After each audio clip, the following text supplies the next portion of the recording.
Yes, so let's talk about the investment amount first. So, Dr. Peters, walk us through these numbers. Yeah. So when we're talking about attracting that investment, uh, EB-5 is only one part of the capital stack. It gets matched by additional investment on each of these projects. So from the data reported by the regional centers, we were able to see that every 500,000 invested through EB-5 brings in an additional 1.6 million in private investment. And it should also be noted that when we think about this, compare EB-5 to other programs, EB-5 costs the federal government nothing. All of that is net new investment into the United States. All the fees for running EB-5 program are covered by fees paid by those investors. So all of this impact is net gain for the United States. And we've only highlighted some of the top sectors here, um, but EB-5 impacts across all the sectors. Construction, accommodation, and food services are the top ones, but there's EB-5 impact and investment in every single sector. And ultimately, we see it providing a 3.3 ROI on that initial investment. But again, that doesn't even reflect the fact that it's all net gain to the US. Mm-hmm. And I think one of the most important data points on this slide to me is the 3.3 ROI times ROI. So that means like for each 1 unit of EB-5 investments, which was $500,000 at that between 2016 and 2019, an additional 1.6 million private investment has been injected or attracted to help in the capital stack. And but however, so this is just showcase how EB-5 can attract private investments. And EB-5 serve as part of the capital stack. And but Christine and Ed, you and I have talked about EB-5 is actually not only just a part of the capital stack, but is the cornerstone of some of the projects in terms of the capital stack. Some of the projects may not be possible without the EB-5 investments.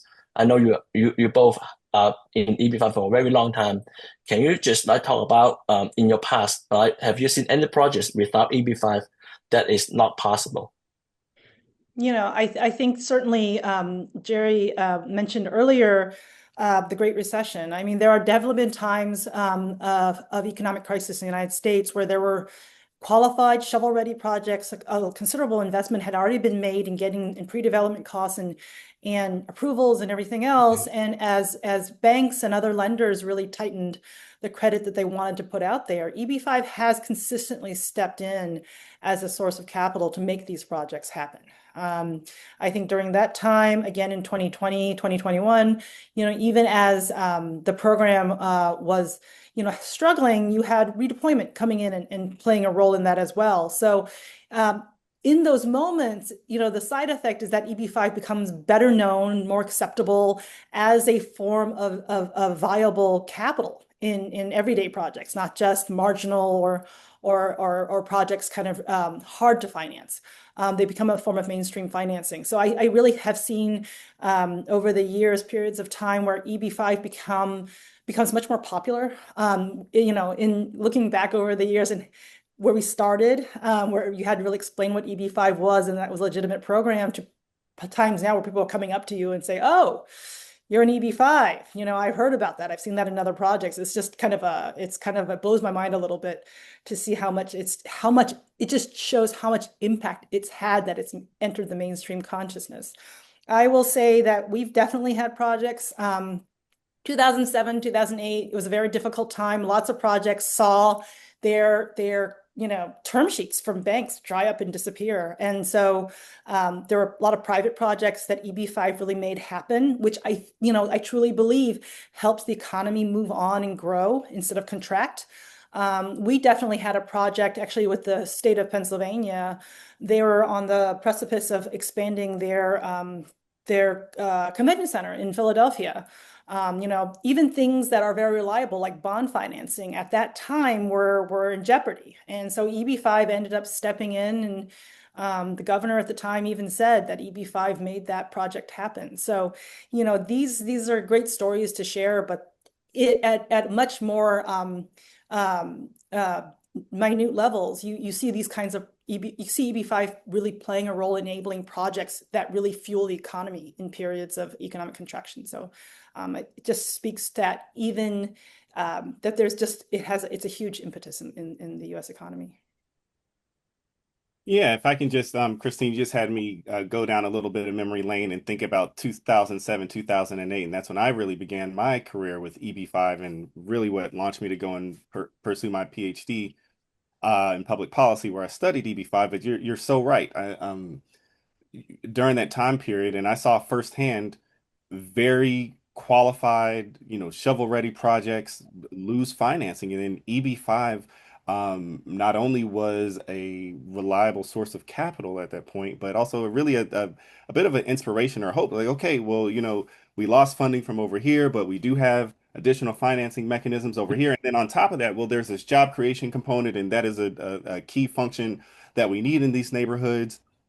And there are all these other auxiliary benefits that come along with this, such as infrastructure improvement or access to other amenities. So definitely saw that at that point in time. And periods of financial crisis, EB-5 has really stepped up and been a valuable piece of the capital stack for developers all over the country. Mm-hmm. So even though the data or the economic impact study show us that EB-5 is a driving force to attract other private capital, but also based on what you just shared with us, that EB-5 could be the essential piece that some of the project is even feasible. So it's actually good to talk to someone with actual experience on this, because when I just look at the studies, I would like to say I've been with EB-5 for very long time, but for me, I'm fortunate enough to see that EB-5 was becoming very popular at that time. I did not have this kind of actual experience to see EB-5 actually make a lot of projects possible. So thank you for sharing that. Now let's look at the job creation component. So Jerry, your team look at the job impact of EB-5. This is what you found. Can you just again walk us through these numbers? Yeah. When we do an economic impact study, you get a couple different ways that the input-output models calculate the numbers. So we have the 347,000 and change initial jobs. Those are direct. That comes from the initial investment. The indirect jobs, 219,000, that comes from all the industries that are supporting and supplying that direct activity, whether it's the materials to build the building, or it's the inputs to run the restaurant, or to run the hotel, or to build the widgets. That's that whole supply chain. And the last bit of jobs, over 1 million jobs, are those jobs that are trickled down through the economy as all that spending happens. So that gets us to that 1.7 million jobs. But we also looked at it in terms of how many jobs is each investor creating? And each EB-5 investor is creating, on average, 45 jobs. And to put that into perspective, from my personal point, that's an amazing thing. I'm a co-founder of Fourth Economy. We were created in 2010. We're celebrating our 15th anniversary. It's taken us 15 years to create 18 jobs. So I need to talk to these investors and figure out how they can do 45 jobs just like that. That's awesome. But we all know EB-5, the purpose of EB-5 is job creation. So the numbers for 45 just amaze me, because right now it only requires 10 jobs per investors. But actually, you look at the numbers, you tell me that actually 45 jobs on average were created for each one of the EB-5 investors. So EB-5 is an economic development program. There are other economic development programs here in the US, for example, like OZ, like Opportunity Zone, and also New Market Tax Credit. So you have a lot of experience in those programs. And can you just share with us, how does EB-5 compare with those other economic development programs that is available? Yeah, no, thank you for that question. Yeah, throughout my career, not only EB-5, a lot of impact products, like you said, opportunity zones, new markets tax credits, there's low-income housing tax credits, historic tax credits, et cetera, et cetera. The one thing that I would say about EB-5, and the one thing that I really like about EB-5 is that its ability to cut through the noise, right? So in opportunity zones, you're looking at distressed communities. When you're talking about new markets tax credits, you're talking about low income communities, right? And bringing improvements to these areas. With EB-5, yes, we have our targeted employment areas, we have our rural communities, we have our infrastructure projects, but EB-5, like the slide that you have right in front of you, job creation, right? What is happening as a result of this investment? EB-5 brings direct, indirect, and induced jobs to your local community and throughout your region. And through this economic activity, you see all types of multiplier effects and the creation of linkages and other economic opportunities within the community. So, though federal opportunity zones, a recent study came out produced by EIG, uh, significant housing boon as it relates to that. When it comes to new markets tax credits, you start to unpack the data, and don't quote me here, but I believe it's for every $1 of federal investment, it unlocks about $8 of private investment somewhere there. But again, when we talk about EB-5, and IIUSA does a great job here um, pulling together these national impacts, but again, it's job creation, right? I think that when you go to your city council person or your mayor or your state senator or your governor, you're talking about investment that brings jobs to communities that are in need of job creation. So I think that is one of the major differentiators when it comes to EB-5 is the clear focus on job creation in our communities across the country. Mhm. And it looks like the job creation components are actually over the requirement of the law right now, based on the research that's showing us 45 job per investors. It's amazing. And Christine, these 45 jobs, if you look at this, we know post RA, there are a lot of investments going to like rural areas. We are maybe seeing that job markets, or maybe the labor force may not be able to live up the demand for those jobs, for those projects. So can you just expand this a little bit and tell us how, based on what you're seeing right now, so how EB-5 is also helping to develop the labor force in those rural areas. So it's not just creating jobs, but actually improving the labor force in those areas. Absolutely. I think, it really speaks to the strength of EB-5, as Ed pointed out, that it can go into so many different types of investment assets and vehicles. Having worked with cities and states where they are constantly trying to figure out how to package a bunch of different financial programs to make projects happen that will have positive impacts, EB-5 can fund, a whole host of different projects, even though you will see kind of these top, trends. We've definitely invested in EB-5 projects even prior to the RIA. We did a project in Philadelphia with Acker Philadelphia Shipyard. It was an interesting project. The city had a huge investment in trying to bring shipbuilding, large-scale ocean-going shipbuilding back into the United States. It was trying to take advantage of the Jones Act, which was a federal mandate, but EB-5 really fueled that one particular shipbuilder to take advantage of the former Navy Yard in Philadelphia. It created barracks and bunks for workers because there just wasn't a shipbuilding industry in the United States after World War II. They provided specialized training. These are kind of, these aren't obviously there's every level of jobs, but they provided that training to those people, and that carried on to communities throughout the region. I mean, they're still actively building this.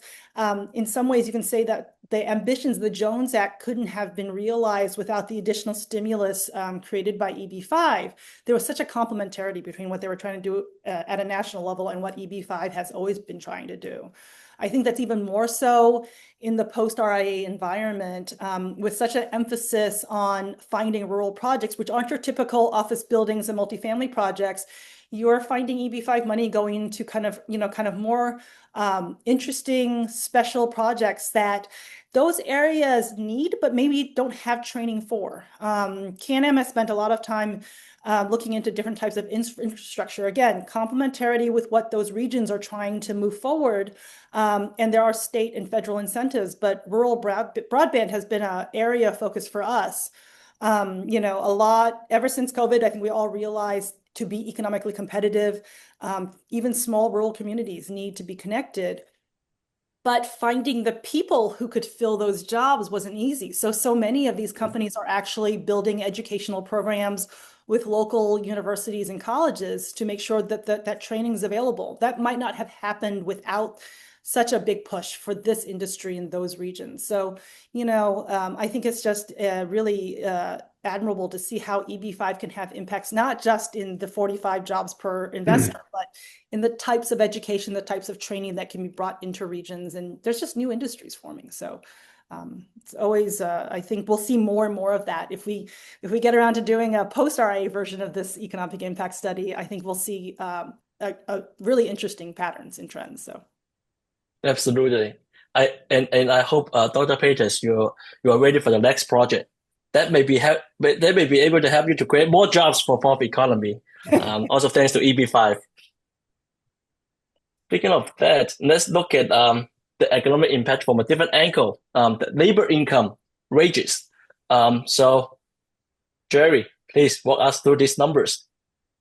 Yeah. So the jobs are good, but also, you want jobs that pay well.